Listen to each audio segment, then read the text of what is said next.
ಕುಮಾರಣ್ಣರವರ ಯಡಿಯೂರಪ್ಪನವರ ದೇವೇಗೌಡ ಸಾಹೇಬ್ರ ನರೇಂದ್ರ ಮೋದಿರವರ ನಾಯಕತ್ವವನ್ನು ಮೆಚ್ಚಿ ಈ ಭಾಗದಲ್ಲಿ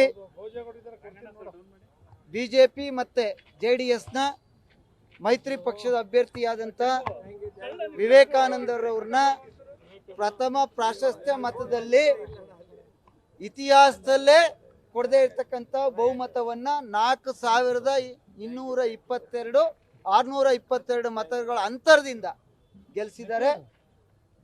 ಅಧಿಕಾರಕ್ಕೋಸ್ಕರ ಅವಕಾಶವಾದಿ ರಾಜಕಾರಣವನ್ನು ಮಾಡುವಂಥವ್ರಿಗೆ ಈ ಕ್ಷೇತ್ರದಲ್ಲಿ ಜನ ಬುದ್ಧಿಯನ್ನು ಕಲಿಸಿದ್ದಾರೆ. ಅದೇ ರೀತಿ ಭೋಜೇಗೌಡರು ಎರಡನೇ ಬಾರಿಗೆ ಅತ್ಯಂತ ಬಹುಮತದಿಂದ ಎರಡೂ ಪಕ್ಷದ ಮೈತ್ರಿ ಅಭ್ಯರ್ಥಿಯಾಗಿ ಆಯ್ಕೆಯಾಗಿದ್ದಾರೆ. ಇದನ್ನು ಏನು ತೋರಿಸ್ತದೆ ಅಂದರೆ ಭಾರತೀಯ ಜನತಾ ಪಾರ್ಟಿ ಮತ್ತು JDSನ ಎಲ್ಲ ಮುಖಂಡರು ನಾಯಕರು ಕುಮಾರಣ್ಣರವರ ಯಡಿಯೂರಪ್ಪನವರ ನೇತೃತ್ವದಲ್ಲಿ ಮುಂಬರುವಂತಹ ಚುನಾವಣೆಗಳಲ್ಲಿ ಒಟ್ಟಾಗಿರಿ, ವಿಜೇಂದ್ರರವರ ನೇತೃತ್ವದಲ್ಲಿ ಒಟ್ಟಾಗಿರಿ.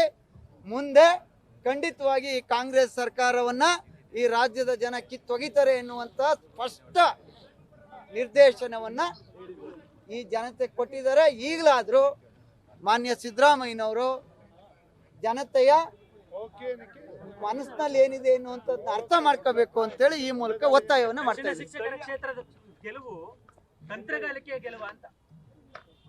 ಕಾಂಗ್ರೆಸ್ ಇಂದ ಬೇಸತ್ತು ಕುಮಾರಣ್ಣರವರ ವಿಜೇಂದ್ರರವರ ಯಡಿಯೂರಪ್ಪನವರ ನೇತೃತ್ವವನ್ನು ಜನ ಬಯಸಿದ್ದಾರೆ ಎನ್ನುವಂಥದ್ದು ತೀರ್ಮಾನ.